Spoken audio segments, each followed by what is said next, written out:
the final part, this is part 5 or part 6, possibly the final part. I may do an additional part which was intended originally to be included with the Bible study I'd done on separation of the Bible believer, the born again Christian, and the importance of separation and the principles in the Old, shown in the Old, clearly in the Old Testament and the New Testament.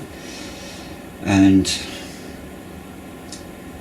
the consequences of my transgression was you fall foul to pray, and so that's the area I was entwining this part with, which was my life experience of the working of Satan through people, his power through people, all people, and his agents who are ambiguous, sometimes more organised than others, or he can work through an organised body as well as the civil body and work through all, just like the Holy Ghost, just like it's the antithesis of that process and that mechanic. So this part is on an experience I had with an organised body, and an organised body that were understanding of the Luciferian dualistic craft. So I'm going to go over some events and making contact with these people, not face to face but by signals. So I am going to give a bit of my understanding on what I learned about how these people work and the modus operandi, the methodology of their practice, or certain aspects and flavours of their practice. And in this particular application of a practice, a similar practice, it was practiced covertly, and there's been times where it's been overt, it's come out into the open and revealed itself, but I've got no evidence of that. That was in a random personal experience where they stepped out into the light, but they didn't openly say, oh look, we're covert agents, but they wanted me to see that they were there, and they had to bring themselves to my attention because I wouldn't have ever noticed what was going on. And this is a common theme, that the people will bring you to the attention of things. They want to bring you to the attention of what they are placing in your path, so then they can, otherwise you would walk straight past it and then they would have to start all over again, whatever their motive is.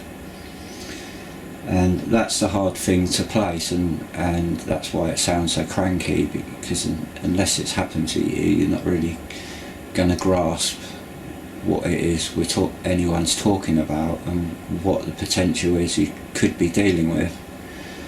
And there's so many aspects, so many variations and so many applications of this methodology, for good or for bad.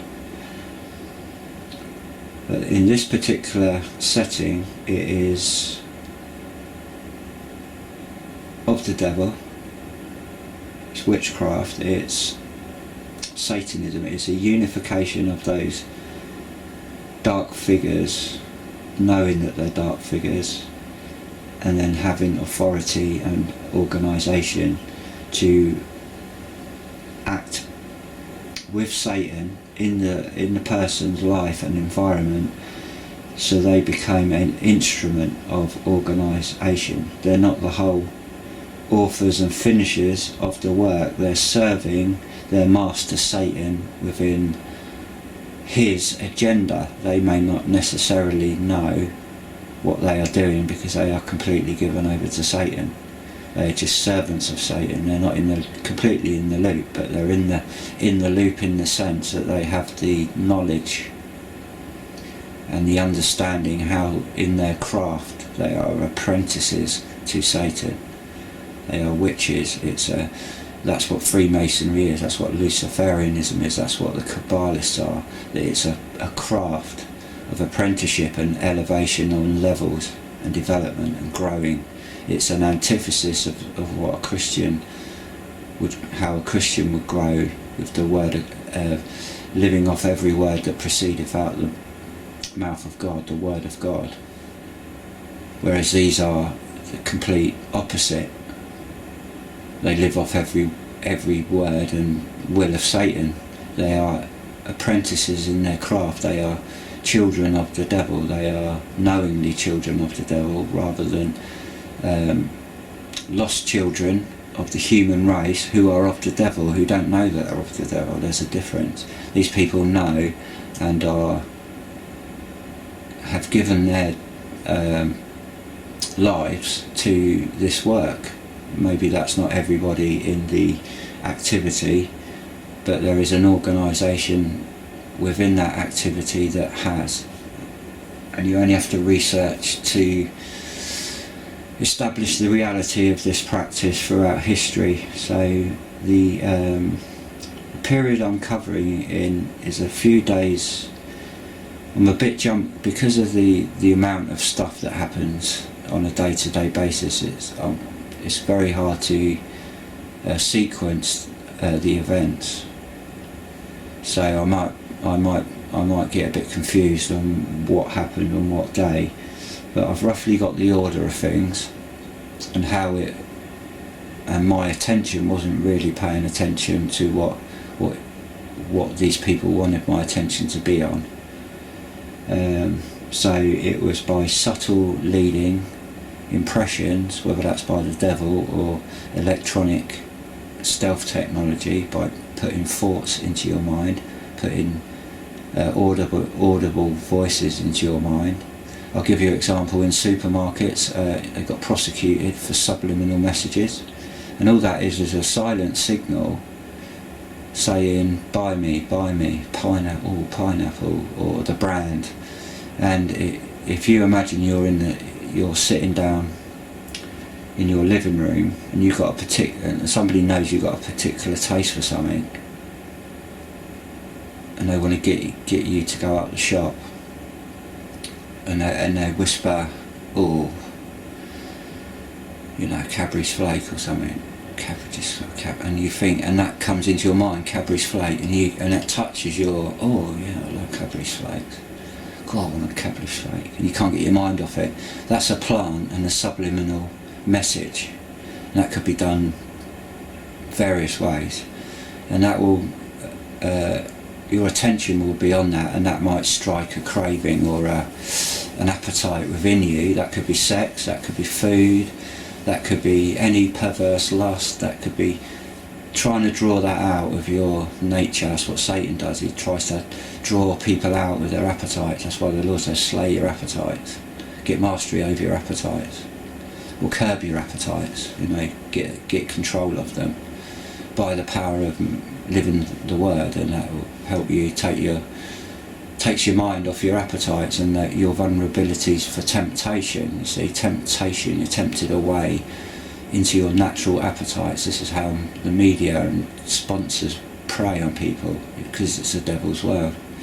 That's one aspect of the working of the devil through mammon, is that they prey and psychologically profile people, and that's how they sell their wares. Sex, appetites, and it's all psychologically documented and openly spoken about by the people who do it, and how they practice their craft, their knowledge and their skills, and how they put those skills into practice to get children to buy their products, to buy a product that they are working for, whether that's a paraphernalia for cartoons, with all the commercial trinkets and toys attached to that commercial advert. So it will plant in the child a desire to be associated with the character they like, and then they will hassle their parents to buy them the action figures, that kind of targeted advertising. Like sex, how they promote sex and stuff, and makeup and vanity, and they prey on insecurity. I'll get down the shop, but before flies off the shelf, everybody's buying it. And it preys on men's vanity, it preys on women's insecurities and vanity, and it preys on it gets in the way of what's right. It's not wrong to pay attention to your appearance, and perhaps if you're a woman to wear makeup, but it's the preying on necessity, and also the exaggeration of excess, you see, to get you to lead you away, to craft you into a world, or a commercial merchandising world, and then they want you to be modelled to fit that world and to be dependent on their products or their advertising or their wares. So that's one aspect.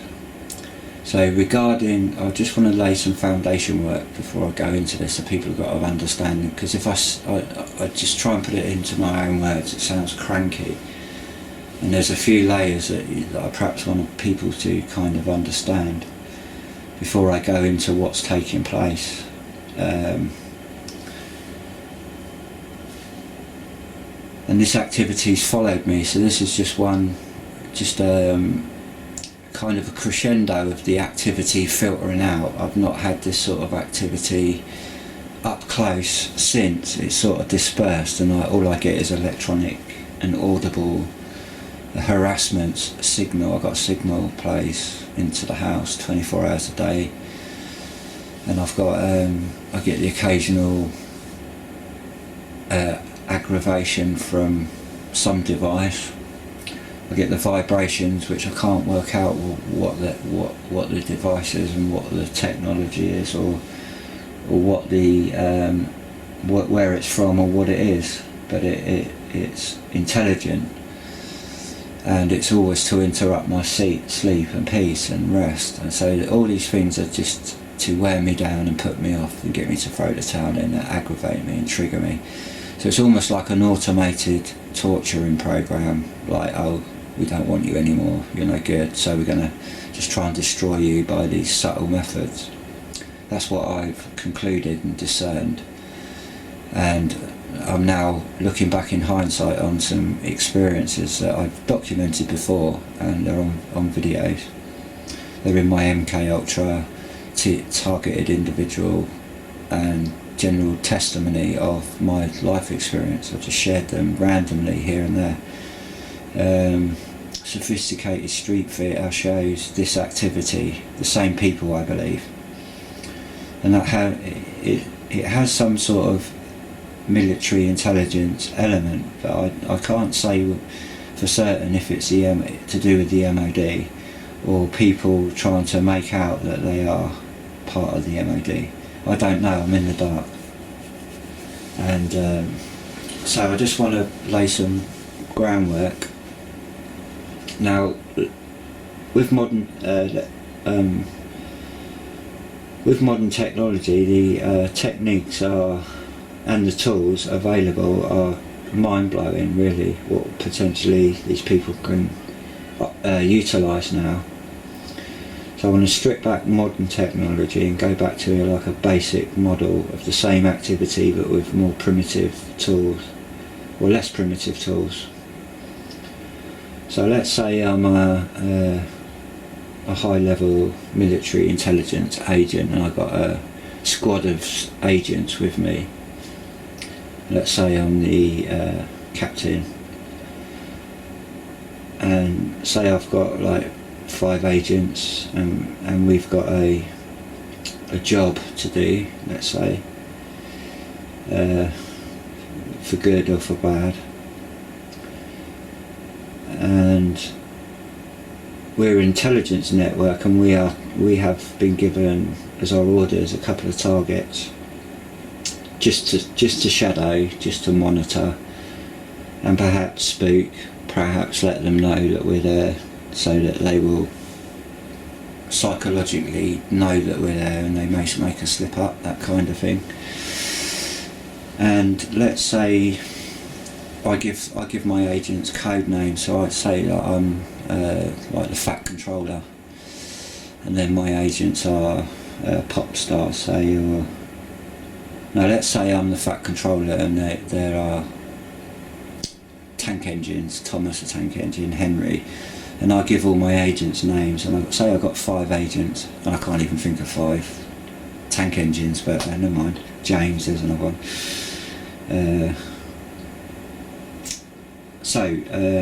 And then we give the targets codes. We're all aware of one another's code names, and let's say our target. Say we've got 3 targets. The main target's Elvis, just so we can say that like Elvis has left the building, and we name the targets the target and the targets rock stars. So say there's Elvis, Johnny Rotten, Blondie, and whatever. So we're using just for communication, so people know on the battlefield or on the public environment that people know who's who and what's what and where's where. So what I'm trying to do is build up a picture of how it works behind the scenes, what you can't see, and the method within it. So I am playing that role in this idiom or analogy, this symbology of how it works. So I'm the fat controller, my agents are tank engines, and the targets are rock stars, and let's say all we're doing is following them, and there's 3 of them, and they're going to come out of the building, and with my team I've got to track them, so I'm limited to what I've got available because I've only got 5 agents. And say we're in London and I'm on a high building with and we all got comms on, so everyone on the ground can hear me speak to all so every agent will hear the commands over the airways. So I can command from a high up position, I can lead, and with communication from the ground we can tag the targets. Let's say I've got a drone as well, I've got a little radio controlled drone that I can get a better view, and when I'm obscured, when my view's obscured from the being up high up on the building, my agents are on the ground, so they're blind, they can't see through the buildings. So I've got eyes up in the sky all around because I'm high up, and I can get on the roof and look in all directions. But I've also got a drone when I go behind a building. So that's all the equipment we got, and the comms, earpieces, and we can communicate with each other. And then let's say I put my agents in a net round the building and put a few of them by the door, a few of them by the back door, and then have the others in position for when they come out, because we don't know what direction they're going to go. So I position the agents, and I can see the building as well, and you get the Elvis has left the building, Johnny Rotten and Blondie, but Elvis has gone right and the other 2 have gone left.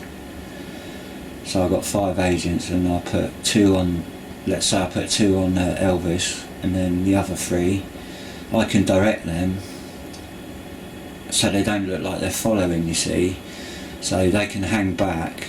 Then I'm the one keeping the eye on the target, or the 2 trying to keep the eye on the 2 targets, and direct the agents to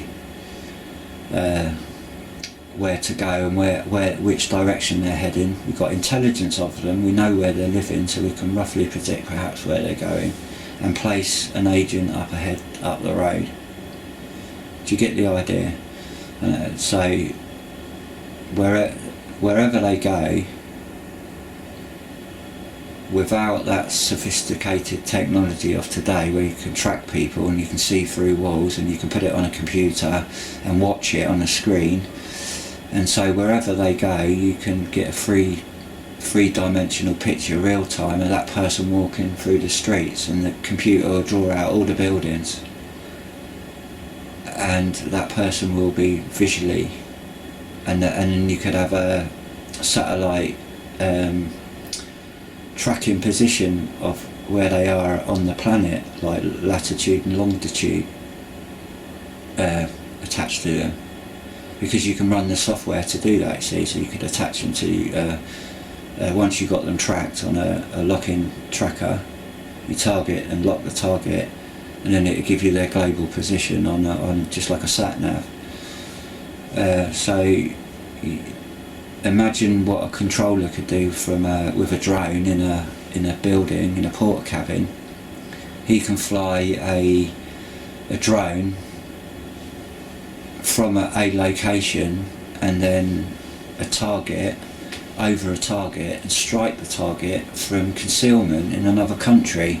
The drone might not be in another country, it'll be on an airbase in the country, but he can operate the drone from wherever he's got, whatever range he's got, and however responsive the controls would be further away. But let's say there's no delay in any of the communication of the controlling command. So let's say from America, he could fly a drone from Afghanistan that flies from Afghanistan without any lag, without any delay in the movement of his controls. So he could fly the drone and attack a target or follow a target, give intelligence to agents on the ground where to position themselves up ahead. And if he's tracked and they know his psychology, they know all the places he's associated to, it's pretty easy to figure out, well, where's he going, unless he's doing something out of character. And then in that case you just have to follow him and gather new intelligence on what he's up to. So I hope that paints the picture of what targeted individuals experience. It's that kind of organised street theatre, and it's either street theatre or psychological aggravation or some other thing that's going on, and that's the trouble. These methods could be used for so many different things. So this is what was taking place around my life. Now, previous to that, they'd already come over one night. I saw them all in the wood. They were all in the woods, and they had to let me know they're in there. So they opened their laptops that were in concealment in this dark woods. As I was walking by, and there's a drainage ditch and a bank. Along the bank there's all trees, and then they were concealed in behind the trees. As I walked past on outside of the woods, so I wouldn't have seen them at night. I wouldn't have known they were there. So every time I walked past one, I saw the light come on, and I couldn't really see a person there, but I knew it was a laptop computer, and they come out of they were in like a camouflage thing to conceal, obviously conceal any light. But they put the light on their laptop and come out of concealment. I could see the laptop opening, so they were closed, and then they opened the laptop, so the light of the screen I could see into the woods, and I thought that was strange. What's someone doing in the woods at night? Then I walked past a bit further on, there's another one, and then another one, and I went round the corner of the woods onto the main road, and there was another one. So they were letting me know that they were there. They didn't tell me who they were, what they were doing, and I wasn't really feeling confident to go into the woods and ask them. And I've recalled this story, so that's what I experienced. So that's when I started to realise they wanted me to know that they were there. And then after that, they would follow me around the streets in a pack, and they'd be in pairs, and they'd peel off, come back on, peel off, and wherever I go, they were all around me, and they would just give me this display of what they're capable of. And I thought, well, what am I in the middle of? And then my head's racing. What they're trying to groom me, they're trying to attack me. And it was difficult. It was like, especially when you're traumatised and aggravated, you don't know if they are hound set on you for legitimate people, but they are serving a lie. They've been given false counsel and they're using the apparatus thinking they're doing the right thing, but what they're actually doing is traumatising me even further. But I don't know, I haven't got the answers, but that's what I was seeking to find out, you know. But to me it's all malicious.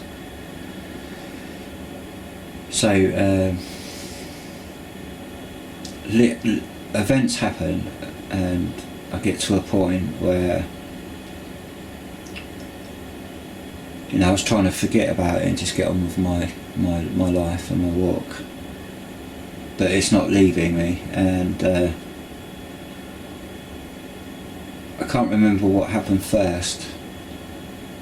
I think it was the clock, right?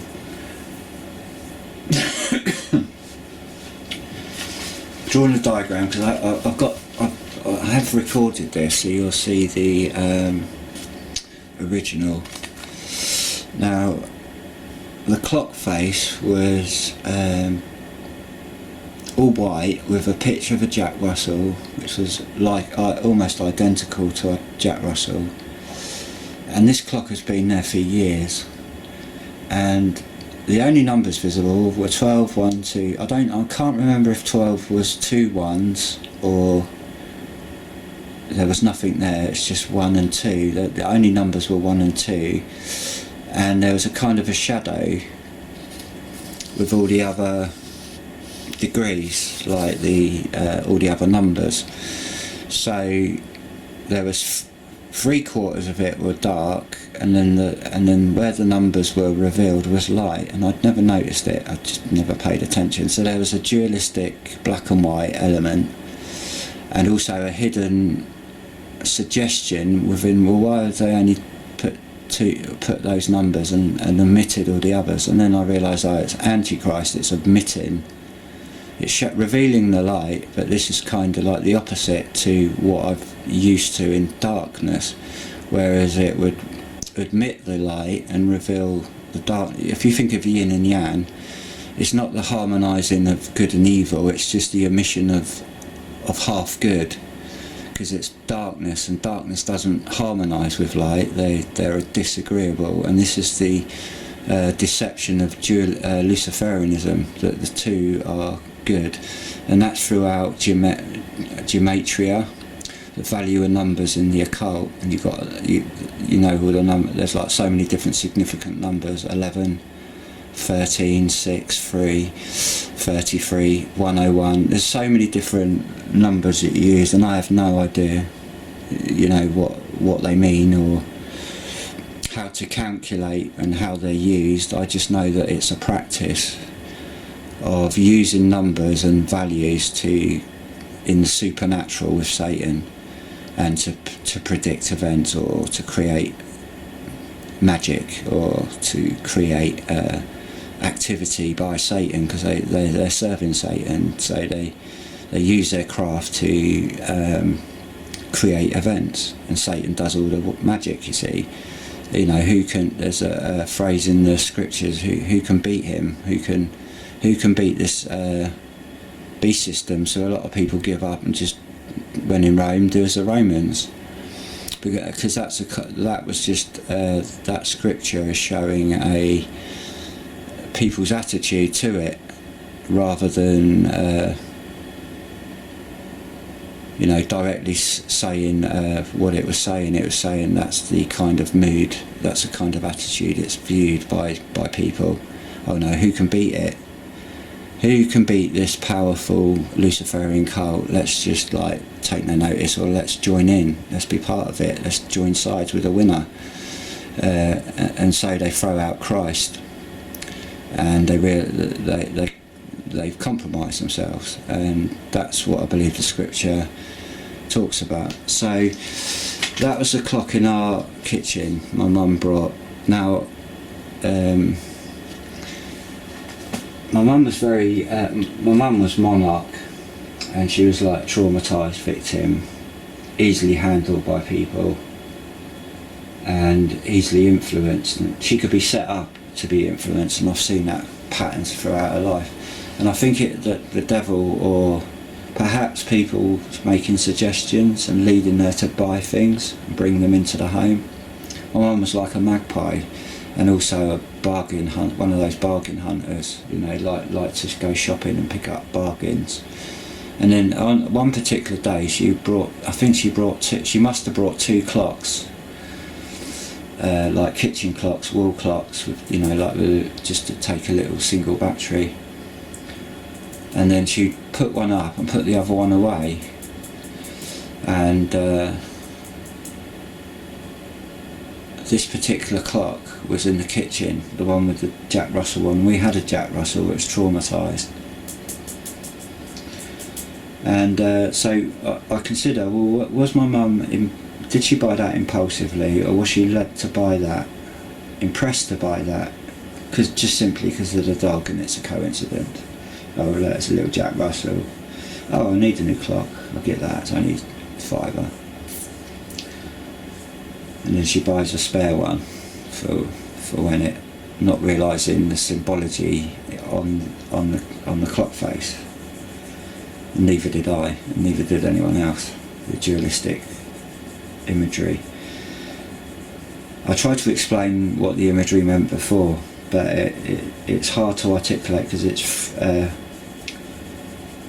you've got to consider 2 things: of darkness and light, and then the fractions. So there's 3 parts are dark and 1 part is light. And if you think of imagery and symbology, that could be 666. Like 3 parts dark, 1 part light. Reveal the darkness. That could suggest the darkness is revealing the lights. It's 3 to 1. And to me, it was spelling the just showing me that there's something there that is dualistic, because of the omission of all the numbers. And anyway, one day I kept getting this thought: look at the clock, and I knew it wasn't my thought. So whether this is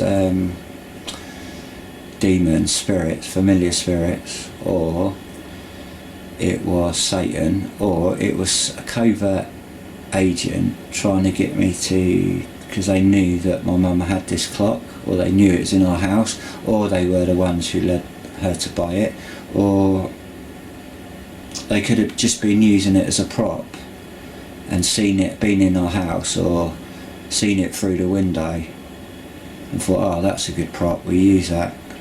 I don't know, but I kept going. Every time I made a coffee, I kept getting this suggestion to look at the clock. Not at the time, at the clock. And I kept ignoring it, and then just one evening I decided to engage, just to ingratiate this nagging thing every time I walked past to look at the clock. And I didn't know whether it was people with voices and electronic device through the wall and somebody orchestrating it, but I looked up at the clock and I thought, oh, I can see the dualistic imagery there. And the clock had stopped, it had broken on a certain time. I can't remember what that time was. And then I went up the local shop, to get some necessities, and something said to me, look up to the right. I looked up to the right, and I saw now I might be getting 2 occasions mixed up here, but I'll say it anyway. Look up to your right, and I looked up at the window, and it was like, what do you see? Kind of imitating like what a prophet would be experiencing in the Old Testament, where an angel would say, well, the Lord will say, oh, look at the image, or what do you see? It was kind of mimicking that. What do you see? And I said, oh, just a mirror. In my mind, oh, it's a mirror. A mirror. It's a shaving mirror. Someone had put a shaving mirror on their bedroom window ledge. And they said, buy a paper. And I said, well, what paper? oh, mirror. and on the opposite side of the window, somebody had put a plaque of the sun, right? And I thought, oh, sun, mirror, they're newspapers, buy a paper. Oh, which one? Well, take your pick, kind of thing. I thought, oh, right. So I brought a mirror, and I brought it for my dad because he would buy a mirror, and he had a friend who worked at the mirror. So whether he had some kind of silly loyalty to it, or that's just the paper he would buy.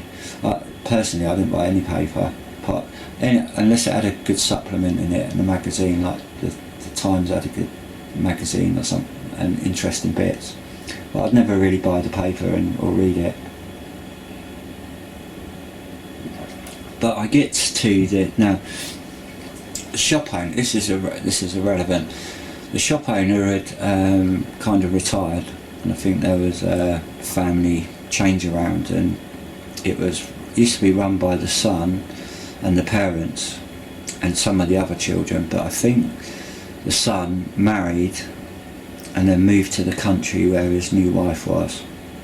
So that left the older couple sort of like in the lurch, because their son was taking the slack because they were in their retirement, just preparing approaching their retirement years.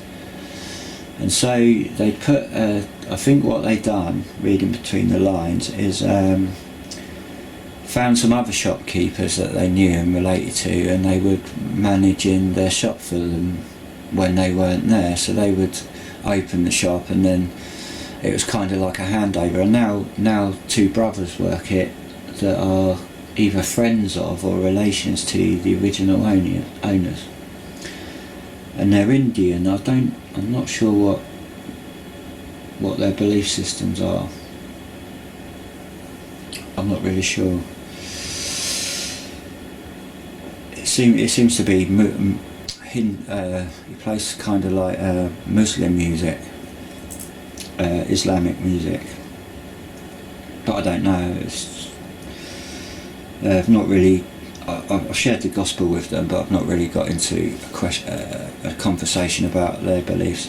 But on this particular day, I didn't know at the time, but the shop owners had changed, and I'd encountered them, two brothers, and I found it very odd because they singled me out as I entered the shop, and they'd given me a load of attention. Oh, why don't you? I'll do these deals, two for no, it's all right. I'm fine, thank you. And then they started saying, "How's your dad?" And I thought, "Oh, hello. You don't know how do you know I've got a father? And how do you know my dad?" And he said, "Oh, we got a free cash till. And this went on from the first time I saw him. So I singled out the shop, never went into the shop with my dad at the same time, so they wouldn't have known that I even had a dad. And then he kept encouraging me to use this cash till, and I said, no, I don't want to use it, thanks. But one day I was caught short. I thought I'd give the cash till, and this is the day of the clock, and possibly the day I was look up and suggested to buy the mirror. And as I used it's a pitfall set up, you see, and Ian kept going on and on about this cash till, and usually I use the local cash till at the supermarket, and knowing about all this device around me, I was always very wary of pitfalls of being set up, and I sniffed a pitfall, but I fell prey to it. And I think I draw out about it was £20 light, whatever it was, and I got some cash out, and it's £20 light, and I paid for my items, and including the mirror, I think, and I think I had something on the frying pan, so I didn't want to hang around. It was on very low, so I had plenty of time to get up the shop and back. But now I had this problem to sort out, and he was all smirking. I said, look, it's £20 short, can you make it up? And he said, no, it's not my responsibility. I said, hang on a minute, you've been encouraging me for the last 3 days, or every time I come in here to use your cash till it's free, and now you've knew it's a pitfall, and you've allowed me to fall in it, and now you're telling me it's my responsibility because it's short. Whose responsibility is it? You're allowing it in your shop. And he's grinning. He says, not my responsibility, it's up to you, it's down to you. And I started getting irate with him. Hang on a minute, mate. I said, you've led me into this pitfall. You give me your 20 quid and then you claim it back. Don't throw it at me and let me fall in the pitfall and then say, oh, now grin at me and say that it's my responsibility. And then I was getting really irate. So I was holding all the queue up. And then he dialed the number and passed it to me, and then I spoke to the woman, and I explained. I said, look, I haven't got time for this. I said, I know this is a setup, it's a crook. You don't give anything free away, and this is how you shopkeepers rake money out of people. Because I asked him, how many times has this happened? He said, 3 times that happened already. I said, well, who's skimming this? Are they relying on people? Because it's such an aggravation to get your money back. You got to prove who you are, you got to have all the identity, you got to fill out all the forms. So all this inconvenience I wanted to avoid in the first place, and that was my argument with him. And I rebuked the woman on the phone, and I said, I'll keep your 20 quid. And I slammed the phone. I handed him the phone back, and I said, you can keep your 20 quid. And I said, I'll forget about this. But I said, let me give you some advice. If you wanna survive around here, you start being honest with people, because you're aware, people get smart at this little setup of yours. And I went out with my paper, right? Looked at the time on the clock, got home back to the kitchen, and where the clock had stopped was the exact same time brought to my attention of this pitfall I'd just been set up to walk through. And I thought, this is all odd and bizarre about these new owners. And I asked my dad, I said, Dad, you've been at the shop recently? Yeah. I said, tell me what happened when you walk in the door. Oh, these guys really come out. I said, did they do that to anyone else in the shop and it was busy? He said, no, it was only me. And I said, oh, that's interesting, because they've done that to me and not everybody else.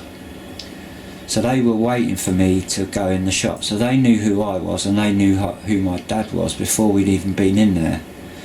Now, the only reason that they couldn't, there's only one legitimate reason I could conceive. It's because the shop lady knows all the families around here, and she knows all the faces. She may have been pointing out to these 2 customers who her regular customers were, and what their names were and what they looked like, and she could have showed them over CCTV footage for all I know. And she could have said, well, would you look after this guy, look after that guy, because there are regulars, kind of thing. Perhaps, I don't know. I don't use the shop that often, but my mum and dad used to, for their paper, and they're very friendly people, very nice people. So that could be the reason, but to me it's all, is it being used as a prop? But with the clock stopping and it being brought to my attention, and the paper, you see, why have I got the paper? And then following this, in the morning, I was reading the scriptures about learning about dark matter. Trust it, if you want to work, trust the word of the Lord, or it's in the Proverbs or Psalms, I think it's Proverbs. If you want to know dark matter, you want to understand the dark matter, trust the Lord. And I thought, right, Lord, there's a dark matter going on in my life, help me understand this, what's going on. So I was looking at the clock and the imagery, and then looking at if you look at the three quarters that are dark, that is, if you think of that as all dark, so if those 3 quarters are all dark, one of those third of the sections would be 1/3. And if you've done the same with the light, the white, if that was whole, it would be it would be a quarter. It would be a different equation. But if it's dark, it would be 1/3. So I got the 1/3 from the 3 darkness, and I couldn't quite grasp what I was trying to. It did come to me, the significance of it, or what was the significance suggesting for me to see. Anyway, I replaced the clock because it had packed up, and when I put a new battery in it wouldn't start again. And I thought, oh, that's odd. And then I thought, oh, I remember my mum brought, I know there's a new clock that put up in one of the wardrobes, which I discovered. And I used that, and I put a battery in it as work, and it had no numerals on it at all, but where number 12 was 2 1s. Right, and that will have significance later on, and that was all a black face. Now think about 101. That's not relevant in this equation, but think of the number is used by Skull and Bones, and they believe they're masters over time. So there's a time association to the imagery, and this is what we're looking at, imagery. So the 3/3, the 3 parts of the darkness, and were blank with the number dots, but the quarter, or the 1/3 of the equation, of which was white, because if you take the 3, this is it. If the whole face was all dark, because it's got a white quarter in it, there's 3 portions of darkness. So that's 1/3, because there's one of them would be 1/3 of that equation. Because the quarter of white's there, it fills the whole. So one of those quarters is, you could value that as 1/3, because there's only 3/4 of darkness. So one of those quarters is 1/3 of the 3/4, if you get my meaning. So the white is also 1/3, but it's reversed. It wouldn't work. It doesn't work that way round, but it works around with the predominant darkness. It's 1/3. So then you think of the Jews, that only 1/3 of the Jews will be, this is what my thinking was being steered to, that 1/3 of the Jews will be saved in the tribulation, and the other 2/3 would be destroyed. So that was what I took from the clock face. Now that's what I was, and that was after prayer and seeking to understand, well, what was that suggesting, and what's behind it is suggesting what's going on, and are there any hands involved, like especially getting me to to look up, see the mirror. And on the way back from the shop I looked in the window and that mirror was gone, and so was the sun. So I thought, oh, there's agents here, there's one in that house.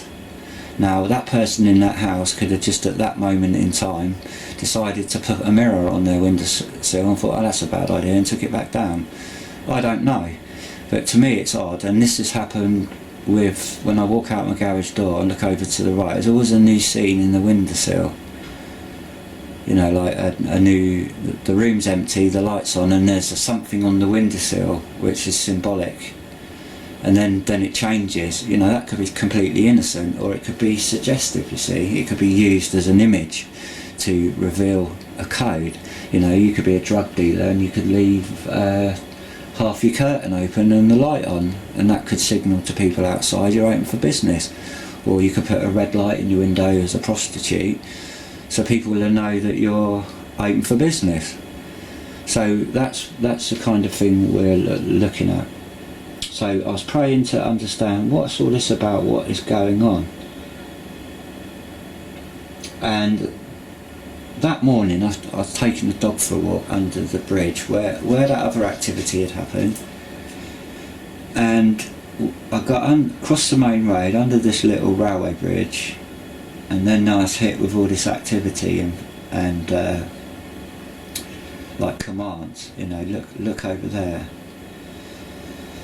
And I'd walked past this road before and seen these markings on the road. One was a luminous green, and one, it was like somebody come along with a luminous can. Oh, dig there, but there's nothing along that road to dig. It's derelict. There's no drains. There's no electricity in it. There's nothing. So there was no reason to be putting these markings on the road for a council contractor to come along, drill drains or dig holes to lay cables because it's a derelict, misused road. All it does is grow over. The only thing they do along there is cut it back and possibly weed kill it. But I know I worked on the contract of that, all of that Summit Road. I had the contract for it before. This is another important point. Before Great Britain become cherry picked and everything went out to contract, it went out to compartmentalised private bodies to take over contracts. But before, when I worked on the council, it was all in-house. We'd done everything. The council done the grave digging, the council done all the roundabouts, all the plants, grew the plants, watered the plants, cared for the plants, cut the grass on the roundabouts. Everything was done in-house. Same with the grave digging, same with roadworks, same with maintenance, painting, and then the takeover, you see, and then it gets cherry picked out to all these different contractors. So all the work's contracted out here, there, and everywhere, and nobody knows who's doing what. And then the staff body's stripped, and they do the main stuff. The council do the main stuff, but everything else private, it's privatised. You only have to look at your local council book to see this. Same with British Gas, British Telecom, and now it's all this competition. That's EU regulation, you see, because it cherry picks all our hold on our own business and commerce, and all our assets, gold, standard. Our weights are measured, standards gone. So that is irrelevant in the picture. So I knew that road was never any weed killer that is done legitimately is regulated, and if it's in a public area, it can't. If it hurts an animal or a pet, you're not allowed to use it. So, but there are things that you can use that are safe. But this is a private road, but it's not owned by the building next to it, so they would have no business spraying dangerous weed killer down it. Somebody had sprayed a dangerous poison where my dog was eating grass, and that's where he was killed. But this is a while before that, and it's right out opposite, parallel with the Alphabet building, and there's a security camera, so it can film everything up to a point as you come up to the camera in this little alleyway, which goes under the railway, and there's an old cut-off road. It's an old main road that has been abandoned, and it's been turned into a little footpath, and it just takes you from one main road to the next main road, and then you come out at the end onto a main road, which is the Summit, which is this estate I was on about with all the imagery on it, the crescent, Apollo rising. Apollo. And if you look at the Apollo rising, Satan rising, or the god Apollo, or whatever, and then you can see that all in CERN with Shiva, the god of destruction, and they all do ceremonial festivals to commemorate and their opening and anniversaries and stuff like that. It's all that imagery, and I'm getting this for what I'm assuming is voice to skull. Or it's more sophisticated at this point. I could be, my DNA could have, this is what I was discerning, that my DNA had been mapped. They take that DNA onto a powerful computer, and they will virtually clone it. So they'd have a computer program that could virtually recreate my DNA and give my personality model. And then they can input all the events in my life. I'm only thinking outside the box here. And then they can map, they got a virtual image of me, and they got my DNA. And then with their technology, they can tune my DNA to be received and transmitted to.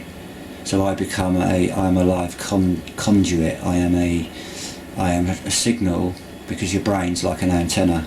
So I become a signal to be tracked by sophisticated Saturn technology, but I'm also connected to a computer with a virtual avatar that they've modelled, and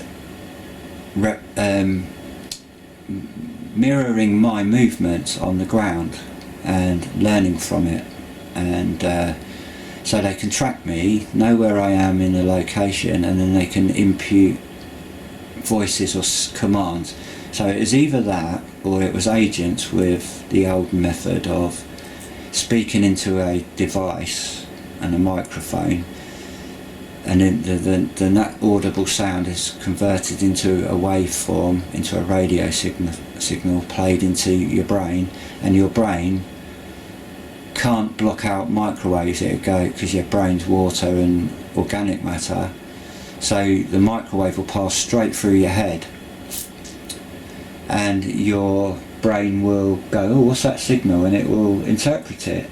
And if it's an audio, if it's in tune to your reception, because they can, you know, with DNA codes they can pretty much detail a lot of your metabolism, everything really. You look at the medical science, so that they can orchestrate commands running on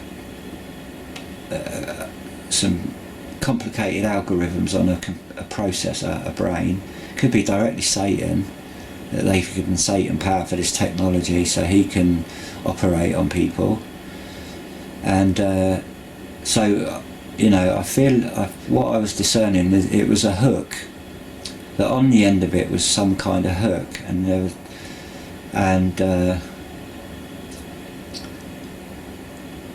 I get to under the bridge. So I don't know if it's agents. I've had agents before because I've described it, but I really don't know. But I just know the technology, and I can use my own creative imagination to figure out, well, would that be possible? Well, yeah, that would be. And then you research it and realise that, well, it's been in practice, it's been tested in this university or in this laboratory in development. You can see, you can find all these things and go, oh, they can do it. Whether they are doing it, you know, how do you prove it unless you know? So now it may have been another day going on the same journey, because I used to walk that journey every day with the dog. But one day, I think it was preceding this day, and possibly a few weeks earlier, and it's happened a few times, I'd see this red bucket move around. Like, it was a water bucket, and it would be placed on the ledge of the multi-storey ledges of the car park, and I'd see it a few days and go, there's a red bucket. Then I'd see it outside the building at the back door, like a fire bucket. But this one was a plastic bucket, the outside was an old metal fire bucket, so there was two buckets. And then one day I was walking past, and I saw this bucket come out. I was looking up at the floor. There's no like waist level barrier to the edge of the car park where the layers are of the multi-storey. It's about 4 or 5 stories, and then the roof is open like a multi-storey car park. But there's no like high ledges. There's a very low concrete curb, and then a metal rail. So to hide behind it, there's not enough to crouch down and hide. You'd have to lay down and hide. And I saw this bucket just appear up on above the ledge and placed on the top, and to me it was just like a square red bucket, and I thought, well, I saw it be put up there, and I walked past and shook it off. And then you forget about it, and every time I'd walk past I'd see the bucket moved around.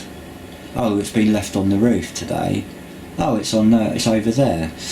You know, someone's suggesting that they're probably washing things and leaving their bucket on the side. That could be the case. So I had that bucket experience, and then following that prayer and understanding the dark matter, and getting these, after being suggested to look at the clock, then being fallen into this pitfall, my local shop owners, I come across these markers, bright green. Further up the road was a red one. Then there would have been another green one by the red one, and then further up the road is another red one, and then opposite the other side of the path there's a green one, then coming back towards it was a red one. So it was like stop, go, stop, go, stop, go, and that had been laid down on the pavement on purpose. So I get to the first one and go, I get under the bridge, and he said, you know, some intelligence is getting me to look at what is, because you just walk past it, like stop, look, right? And I stopped stop at the red line, and I stopped at the red line, right, what's all this about? And then look around, look to your left. I look to the left, and to the left is just round the corner, as you come out of the railway, under the railway bridge, and you look round the corner of the bricks, there's all this brambles that are cut back. Then there's this high wire fence, and behind that fence is a distribution warehouse for catering. But right in the corner was a triangle of security tags. Now, one of the red security tags was under the fence, and the other two were on this side of the fence. I thought, oh, that's been placed, look at that. No, they haven't been thrown there like rubbish, and they've landed all, you know those red security tags that they put on spirit bottles, so if you steal it out of the shop, the alarm goes off.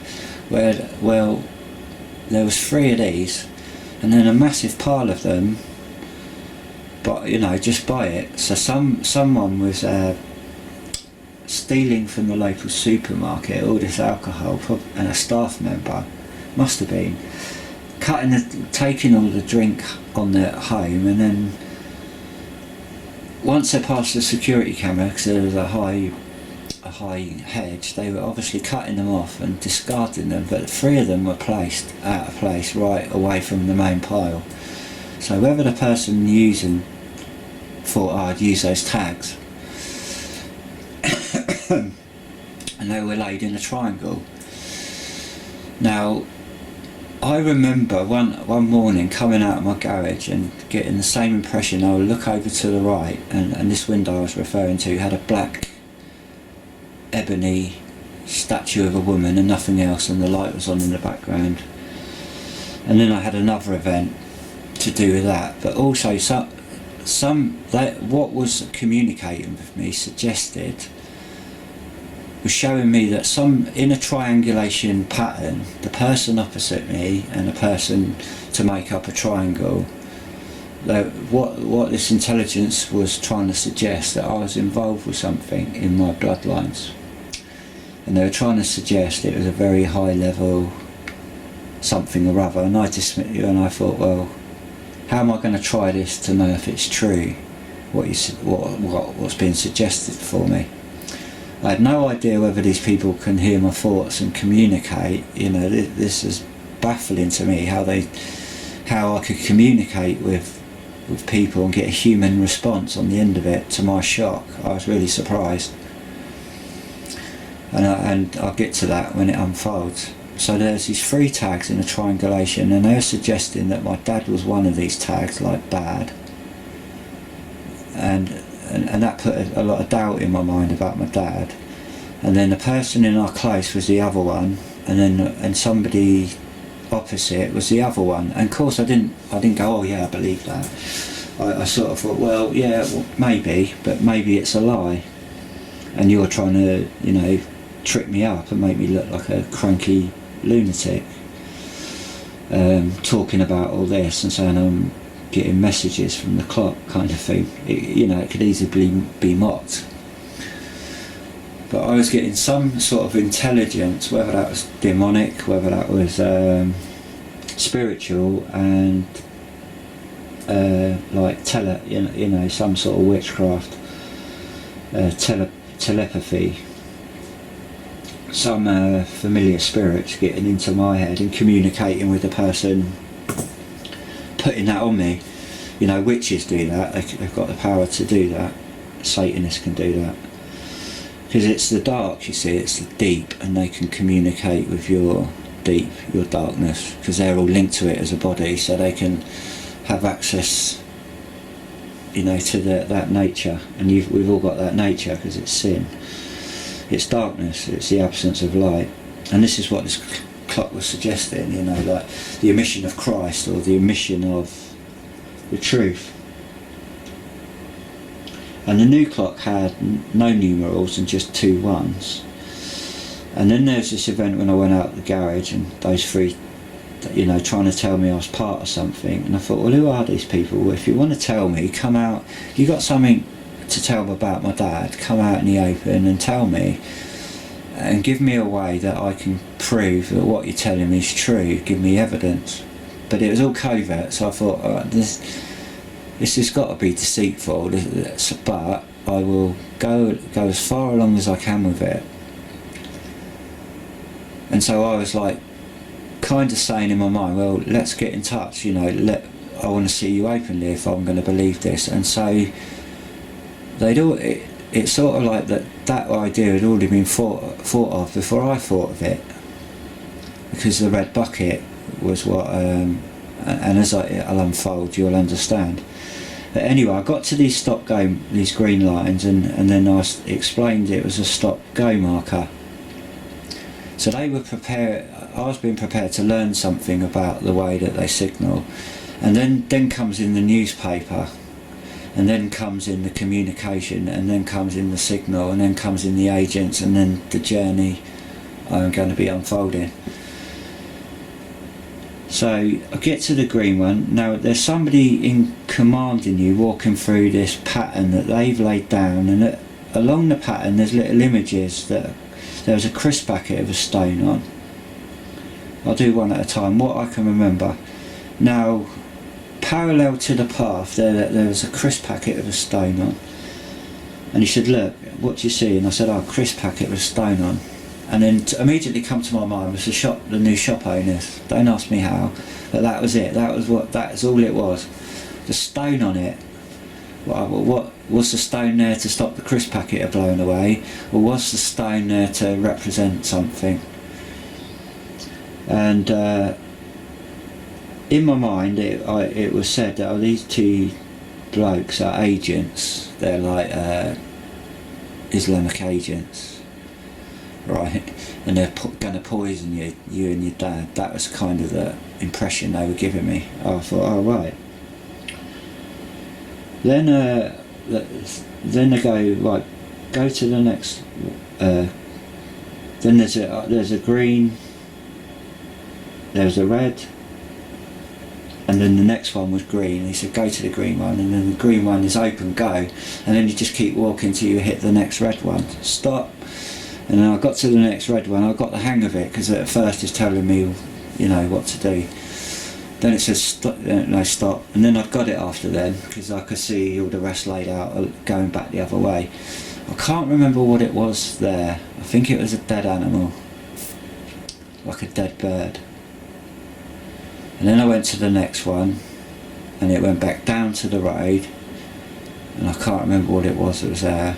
But then I got back to where I started on the opposite side of the path, and there was look around, there was nothing. It's just all this cut back ground, and a hole, like somebody had cut out a hole out of the bushing, out of the what are they?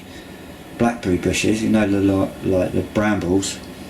So where all the bramble stalks were, they cut a hollow in it. I said, go and look into that hollow. You know, that was the suggestion. Go and look into the hollow. And I was looking in the hollow, looking for something, and I can't remember what it was suggesting, but there was some sort of symbolism to that hollow, and it slipped my mind for the moment, but it's something to do with the shopkeepers, and then the people speaking to me, or the person speaking to me, says, you know, assuming that I'd gone along with it, that they're agents, and I'm like, oh yeah, okay then.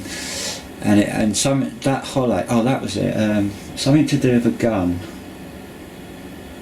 I can't remember what imagery they would use, but the suggestion was a gun and a hollow and an interpretation, and then the voice was like, do you want us to kill them? And I said absolutely not, no. And because I had this fallout with him and I was angry, I thought, I wondered if they're like preying on that to stir me up against him. and to suggest that they set up the pitfall and this guy was not aware of it, and perhaps that him looking out for me and my dad was really courtesy and not looking out to poison me. So I wondered if they were using my environment to suggest something more supernatural than it actually was. It was staged with this crafty technology. So I said, absolutely not, I don't want him dead. And I said, and I was kind of like, oh, get lost, who are you? And I carried on about my day, you see. And then I don't know how it came to me, but it was revealed to me about the newspaper how to that same pattern of signalling. That's it. They laid down on that signal a code, and it was that Y is positive. The number Freemasonry was number 33, because one of the things was the windows. Count the windows, and I counted the windows. There's 33. The ones I could see from where I was standing, 33. So there was white, 33, and the mirror. So that's all I got, right? And it didn't make sense to me. But when I realised when I was reading the paper on my own, the suggestion was, well, the white is that white is positive rather than white. Could, if the code, because they've laid out the pattern and you need the key to interpret what's been laid out. So in this particular coding, using this newspaper as a prop, that white was the code on the first page. So on the first page there was they were using pictures with white in it to signal, to lead your attention to what the communication is throughout the code that they laid down, just like they did on the path.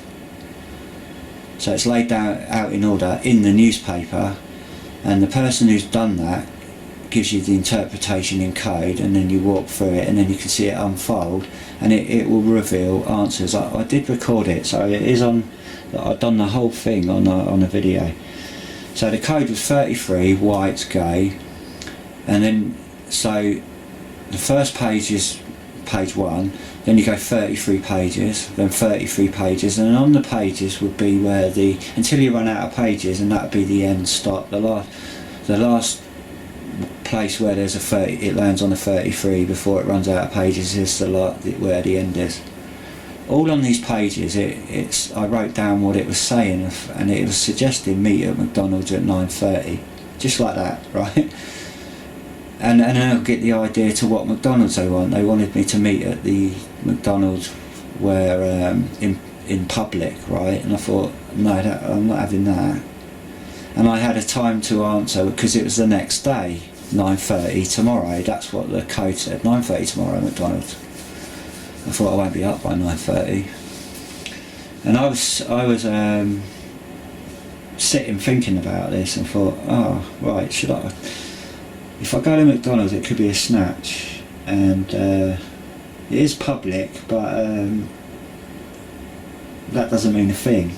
I want it to be in public, in the open. So I thought, no, that's not good for me, because that could be set up where you got plant people in there that are private, you see, so any public in there there's no seats, so they could stage a public face, and then something could happen in pub broad daylight, but everyone in there's or you could be drawn out of the way and snatched through a door under the nose of the public. They wouldn't see you, toilet or something like that, go to the toilet. Or so I thought, no, I don't like the idea of that, to meet some covert person. I don't know what they're into, who they are, and what they're trying. What a way to get to communicate to somebody by all these little secret codes. And I thought, I've had all this before. It's just somebody playing games with me and lead me up the garden path, and they just want me to repeat it. Then they can point the finger and say I'm delusional. And then following that, I got all this electronic aggravation, like a whisk being fired through my brain, and it was breaking up my concentration. And after a few days, I was breaking down. And then I started talking out, just talking, just regurgitating all my stuff out loud, and I couldn't get hold of it because I was in such a worn out state. And it was like a breaking down, and it would happen in the street, and I was fighting to try and catch it, and I couldn't get any at this point any break from it, and I thought they're going to film me talking to myself, talking out loud.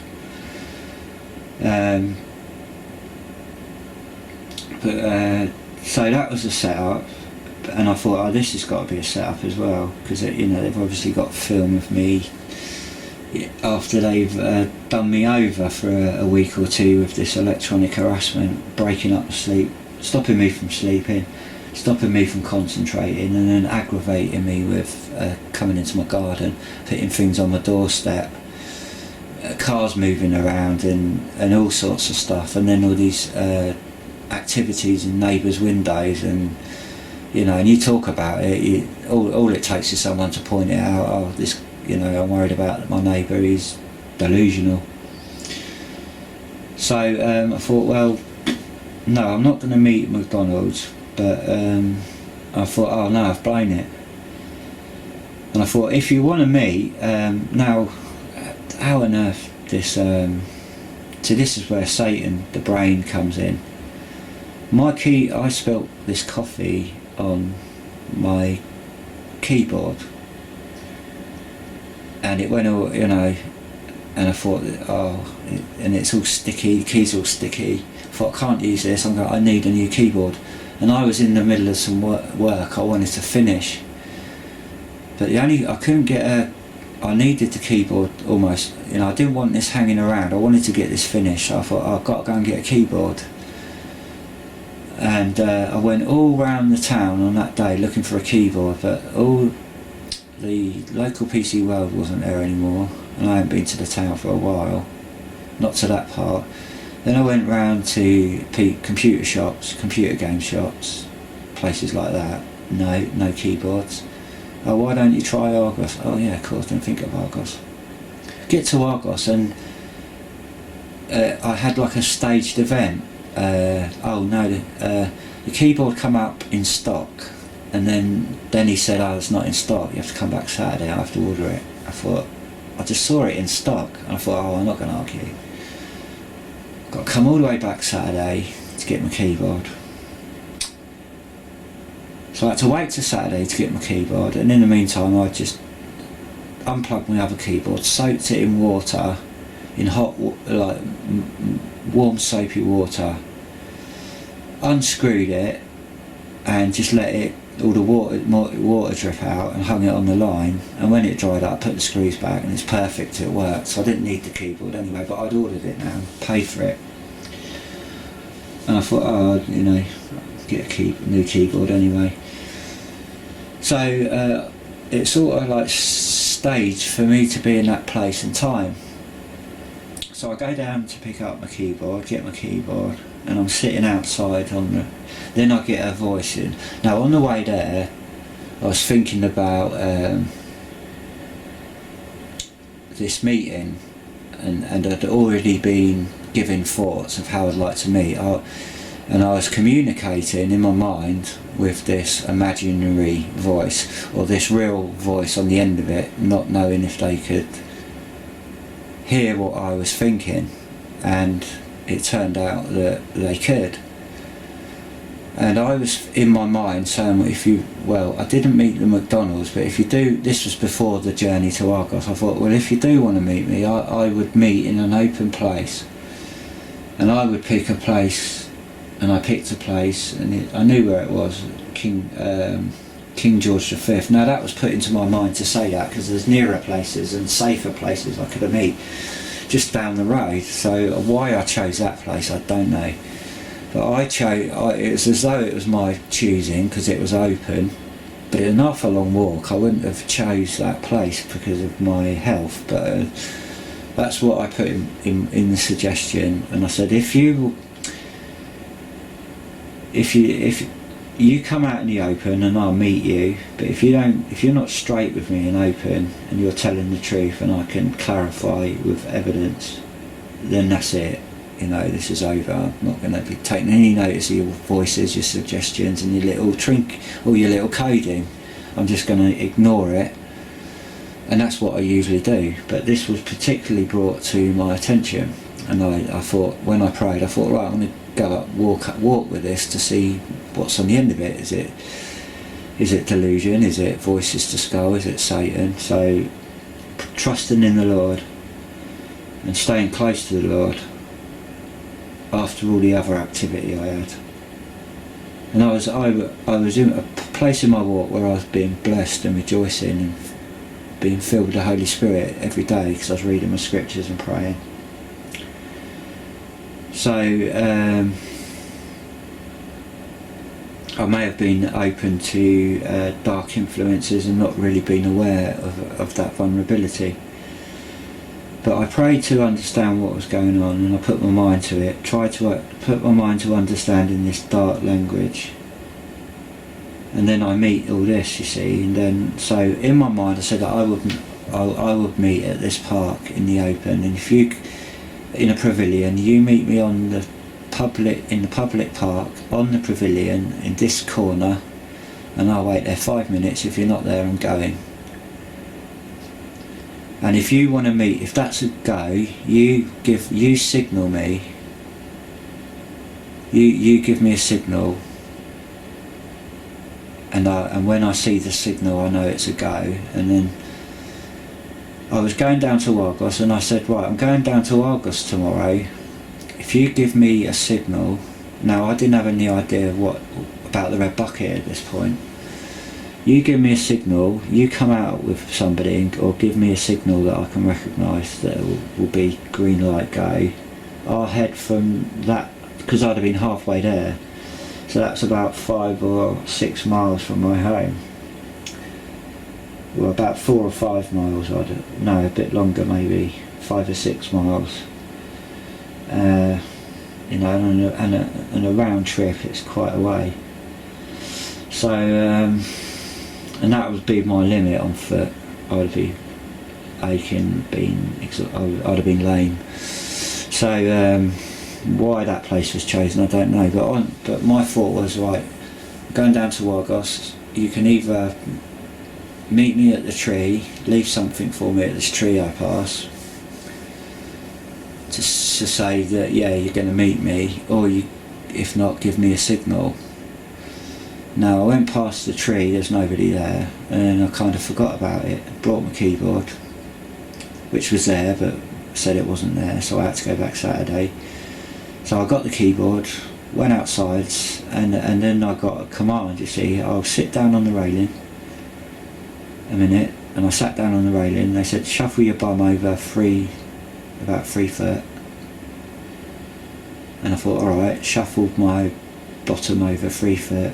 And then, because why they wanted me to move, whoever's on the end of it, there was something obscure in my view, and he said, look up. And I looked up into, right, now it's about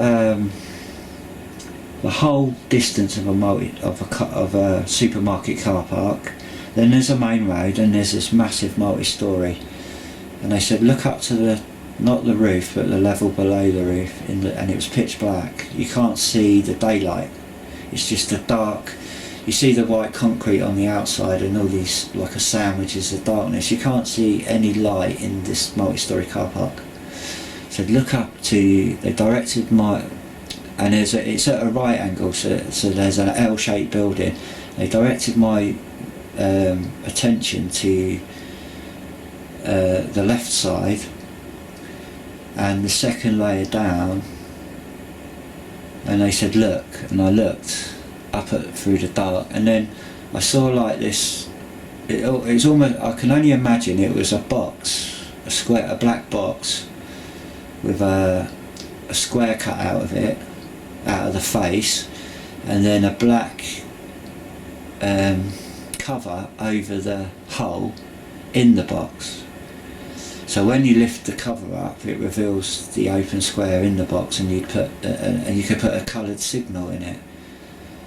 and then when you put the black thing down again, it would conceal it in the darkness where they would get it, so nobody would have seen it. If anyone would have walked past, they'd have only seen this little red square for a few seconds, and then it would disappear. And I thought, oh no, I started shaking, getting adrenaline. I thought, oh, somebody's on the end of it. And it was like on the roof of a car, and that's where they showed the signal, flashed the signal, and it was a bright red square. And then I thought, the bucket. So that it was like I knew it was them, you see, the bucket, and it come to my mind just like that. So that confirmed to me the signal, you see. So I knew what to look. I was looking for something, but I didn't know what. So when I saw the signal, I knew that the same people were waiting for me at the road, the bucket, the red bucket that I've been. That's called predictive programming, you see. So they're laying the ground to communicate, and then it's association by your mind, because they know your brain, how your brain works, you see. And then they do, and you think of the occult, it's inverted, and it's all, you know, up is down and down is up, you know, black is white, white is black. So you've got to think like that, and that's what I was struggling to do with this clock face. So bearing in mind the new clock face had 2 1s. Now if you know anything about witchcraft and Luciferianism, number 1 is like the Twin Towers, brought the Twin Towers down, replaced it with 1. So there was some imagery in there to consider, you see, because that's what the craft's revealing. It's showing. It's like the little tongue, the little member what likes to boast. So it's a way of boasting in plain sight what they're doing. That's the kind of spirit behind it. And this is kind of like almost like a childish TTT mentality with some people, but not these people. These people were almost disciplined and calculated. I've had people where it's like, oh, they're getting off on it, like children, you know, teenagers having a laugh with you, and then you get these more disciplined scientific approaches working on you day by day by day by day, and it's more, they've got to bring it to your attention because it's so subtle, and they blend it in so well with your environment, and they have to bring your attention to it. So I thought, oh, I'm a bit of a dingbat. What, you know, perhaps they are good people, or perhaps they are trying to show me something. So I'm weighing up all these considerations while this is going on in my head. And I thought, right, the red signal, I'm just going to, what do I do? Take my keyboard home, or do I just go from straight here? So I had my keyboard in a big carrier bag, and I just went with it.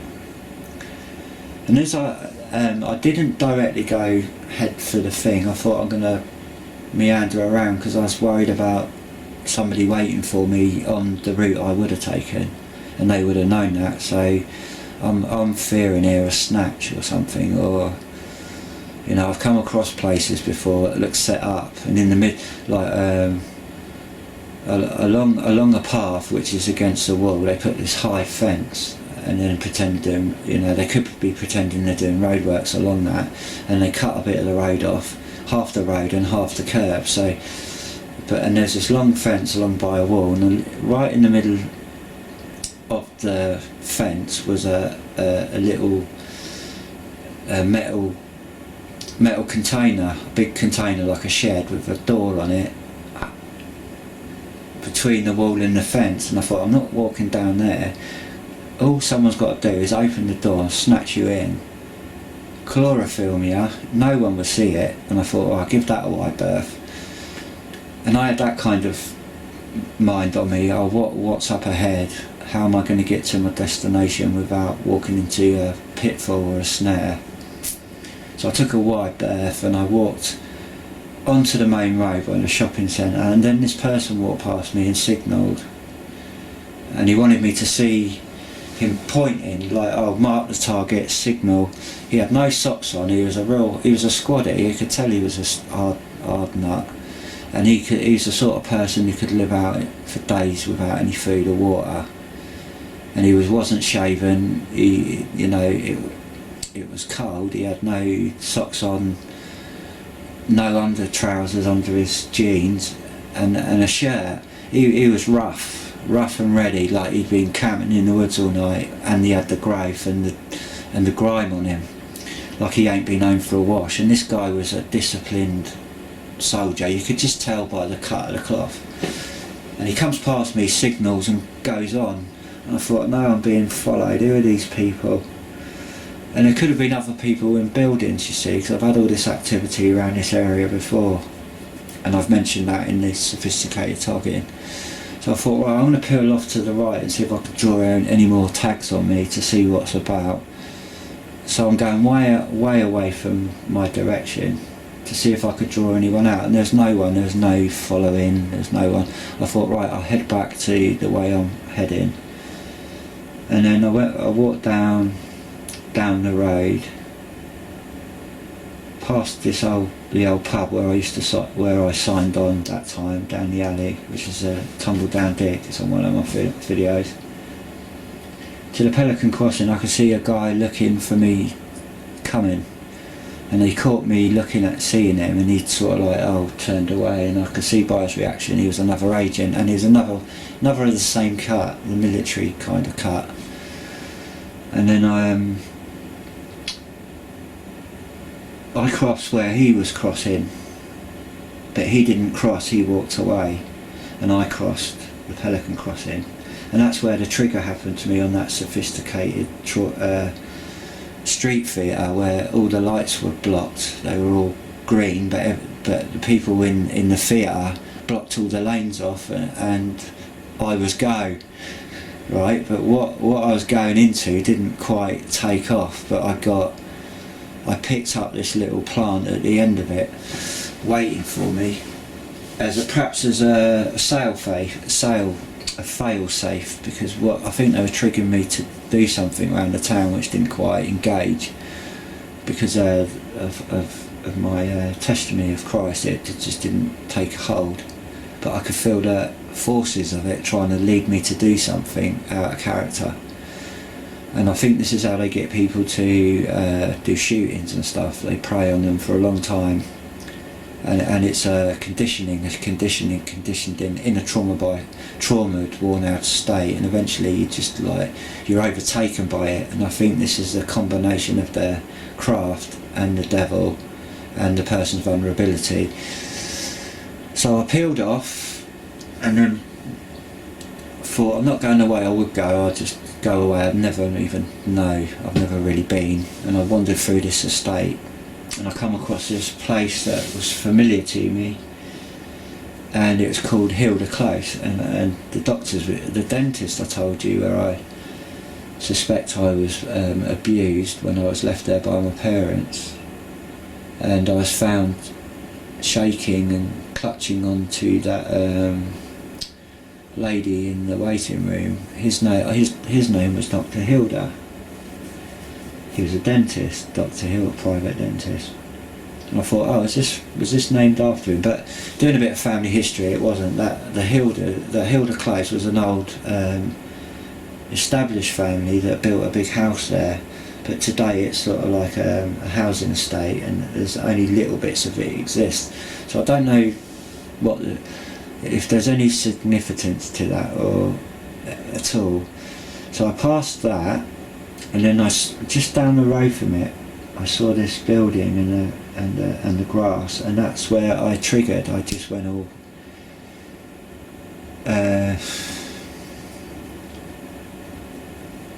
dissociated, and I felt my nerves kicked in, and I felt, I want to, like I went weak a minute. Like it triggered my trauma. What happened to my granddad when the fight or flight response kicked in, and I was getting the flight response, not because there's nothing to fight. So I collapsed, and I didn't physically collapse, but that was what I would have done if I weren't stronger and hadn't experienced this a lot, thousands and thousands of times. But it got me on edge, and it sort of triggered, the nervous sensitivity, and I was dissociated. And I remember going across to this house with my mum in tow, coming just from another house, and these are all big houses, private houses. And then I thought, what was that? Was that a real memory of mine? Did that really happen? And I got all the impressions come back of that night, or that occasion. And I was a toddler, and I was being led by my mum, and I thought, what's going on here? Perhaps this is what this is about, I thought. And anyway, I kind of got lost a bit. And then I eventually found my way to the park, and it wasn't raining. It was quite bright. It wasn't that overcast. And I walked onto the park. Now, they hold a lot of public festivals here. One's called the Donkey Derby, and I never liked the donkey. There's something dark about this park I didn't like, and I didn't like going to this particular event. I felt it P.T.S.D. There's something dark about it because it's public, and there has been cases of missing children, like you do at fairgrounds and that. It's something telling my spider senses when I was a kid, don't watch out here. Anything could happen. You get snatched into a tent or something when your parents aren't looking. Don't take your eyes off your children for 1 minute when you're out in the public. And I had that same impression again going onto this park, and I just had this traumatic trigger happen.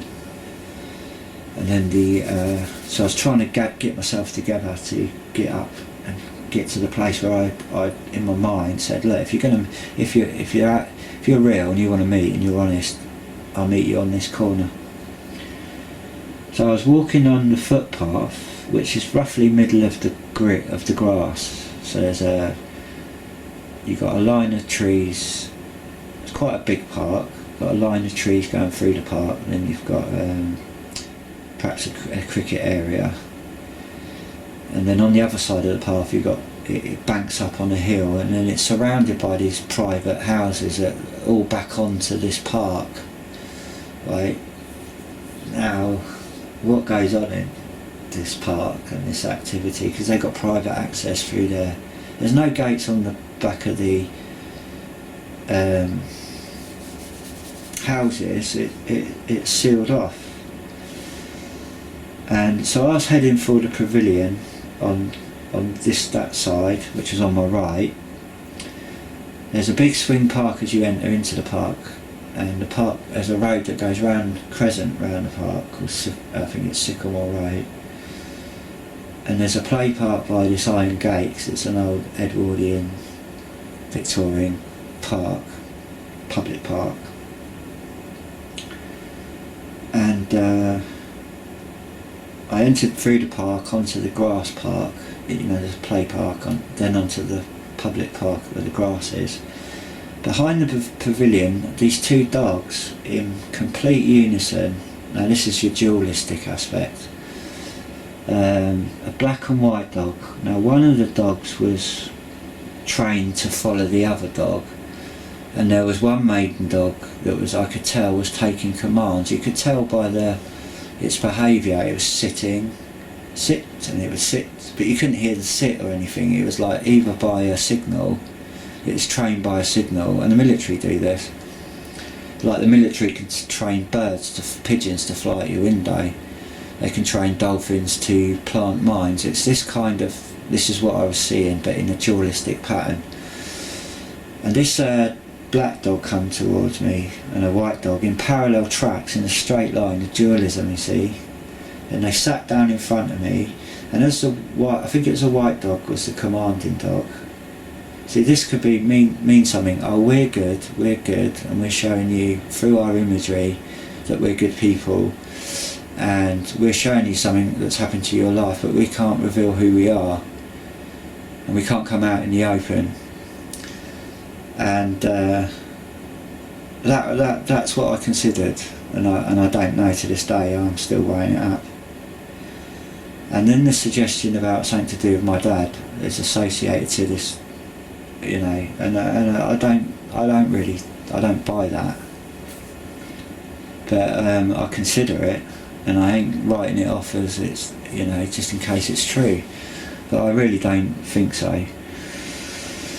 And this white dog sat down, and then the black dog copied the white dog, and then then the white dog was commanded up, and it turned around and went back exactly the same direction it came in a straight line. So I saw these two parallel tracks, black and white. Then it turned around, and then the same journey back, and it went behind the pavilion. Now I followed them. I thought, who's on the end of this? And I quickly followed the dogs, got behind the pavilion. They'd gone. There's a door at the back of the pavilion, and it's a public toilet. Men's are on the right, and the women's are on the left side of the pavilion building. The pavilion building was locked up, and I think it's just an open, perhaps where you can store equipment for certain public events, like football club might use it or something like that, but it was locked. But the toilets are open on the side, and behind the thing was a door, but that door, I don't think that door was open. I didn't try it. And then I went round the back of the pavilion and thought, where are these dogs gone? They just vanished. And I thought, they gone into someone's back garden, but there was no fences, there was no way for the dogs to get into the back gardens. And I sort of like went round in a circle looking for these dogs. They'd gone. And I thought the only place that they could have gone was that they went into that building. And they're in there, because there's no way that they would have got out of my sight, because it was open. And when I followed them round the back, they'd gone. And then I carried on going round. They weren't behind it, they weren't in front of it, they weren't up ahead of it, and they just vanished. And I thought, oh, no one on the end of it. So I went back round the way I'd come, and then approached the building from the front, and then I got this command, come into the toilets, and then gents' toilets, and I went, on your bike. And I said, I'm going to wait where I've agreed to, and if you don't come out, I'm going. I waited for 5 minutes, nobody, and then thought, right, I'll give it a minute or two. And then I went a different way home, and then I walked into the grove, you see, the grove, another trigger, grove of trees. Whole grove of trees is the main entrance to the park, and there's these big gates, iron gates. And on the exit of the gates were these two parallel ones. Somebody had marked them on the gate, and I thought, there's the clock, 12 o'clock. You know, and I was going to go out of the park, and this command said, go and look at the grove. And I turned into the grove, and all it is like a pool of, a little area, sort of like almost like a garden architecture feature with a paving, a very low down Gothic shape of a pool of water, which is a water feature, and then separate within the water feature was a platform which had a fire, where there had been a fire there. So it looked like an altar, and it's called the Grove. And then I looked around and thought, alright, that could be a sacrificial altar or something, and this is a grove in the trees, you know, like Israelites used to practice in groves. I should look at that memoriam, that little plaque across there, across the grass, and I looked and saw this little stone commemorative plaque about these children.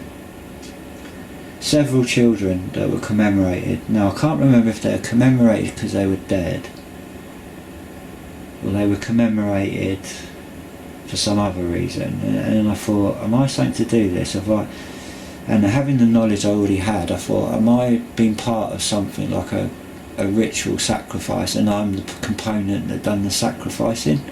That crossed my mind, my guts dropped. Oh no, I couldn't live with that. All these children, and I thought, what's this suggesting? And I just wanted to get out of there. And then I went out the gate where the two ones were, and then I saw the signpost for the grove. I didn't know that that road was called the Grove. So the road in it's called the Grove, then there's the Grove, and then the King George playing fields. And it all triggered up these memories of the donkey derby that they would hold there.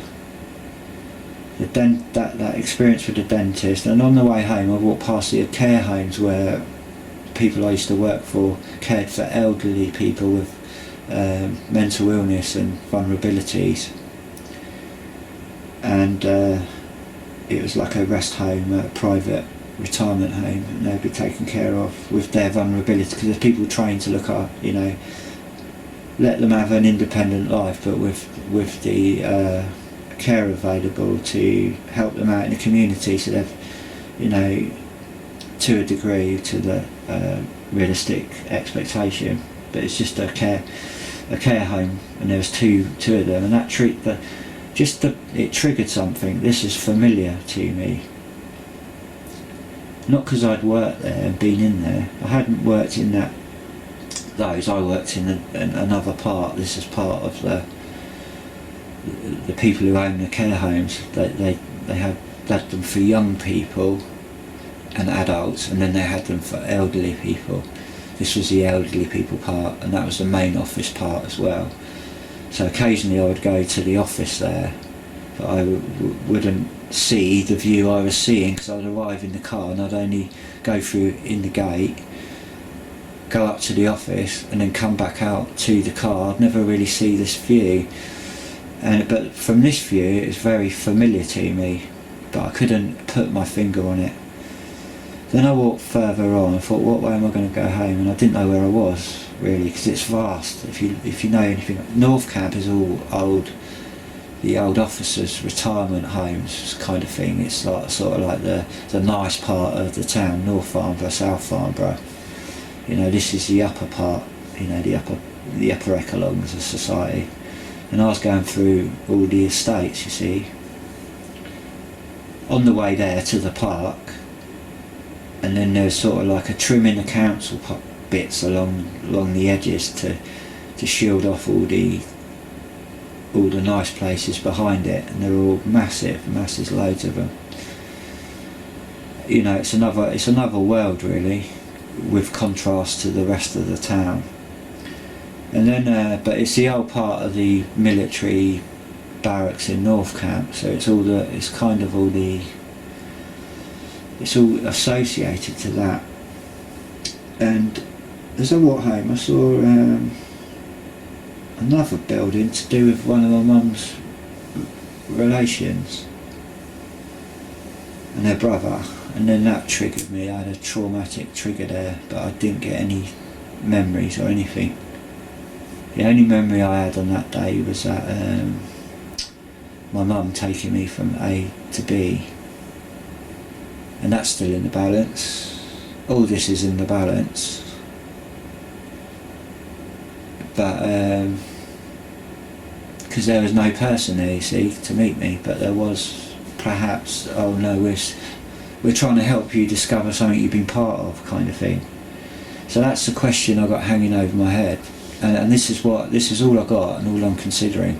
But that's just how that code happened on that day. But the thing is, it's black and white. The code, if they were good, would they use that kind of practice? To me it was sort of like double, I don't know, or maybe they're good people and they just don't, I don't know. I'm reasoning all these things out. Was what they're leading me to see, is it a deception, or are they good people leading me to see the truth? Knowing the history of this area and the scale of paedophilia, and reading other intelligence reports and cases, Camberley, Farnborough, Surrey, you go searching for these things, you find X amount of these Masonic sex cults that have abused children, and it's a big organisation. And I feel I just got the sense and impression that I was in the middle of that, and one of those children, and perhaps somehow part of a ritual that I was exploited to be used in a ceremony at this grove. You see, this is what the suggestion was saying, that I was some part of, not necessarily master of ceremonies, but the devil was, and because I had no control when I was disassociated and traumatised and locked down, that's how the devil would get in the person and borrow their body for that night of that activity, and all the community, all the people in the coven in the community would go there at night under the noses of the public. The public, you know, how would they conceal that from the police? Well, maybe the police are maybe it's bigger than anyone really realised, and there's only a scattering of public people, and perhaps there's a way of making sure people don't wake up that night, they have a real nice good sleep. I don't know, I'm speculating, but the impression I got, it was a public ritual in that public park. I was somehow part of it and connected to it, and so was my mum.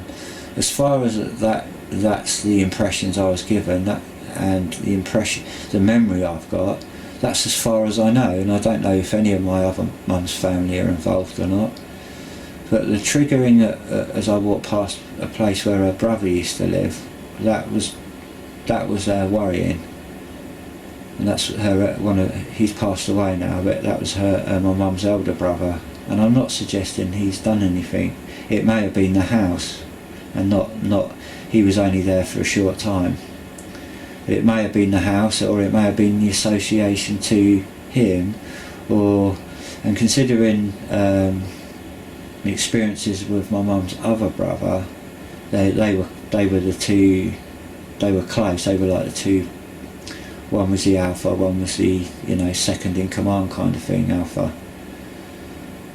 So this is where I was kind of considering, but I don't know. I don't want to cast aspersions as much as I already have through just by suggesting it and considering it, but I have to consider it because it's serious. So that's all I got for now. So that traumatised me. It took me a long time to get over that, to get right again from those impressions. I was so triggered and traumatised, I had difficulty getting back home.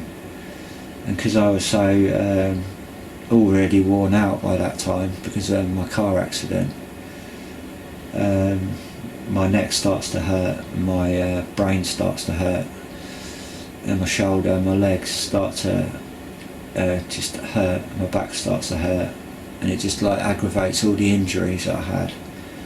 So I was really struggling to get home with this trauma. But I had no one to call to come and pick me up in a car or anything, so I had to walk back with all this on me, and there was absolutely no interference or anything suspicious after that. It was over.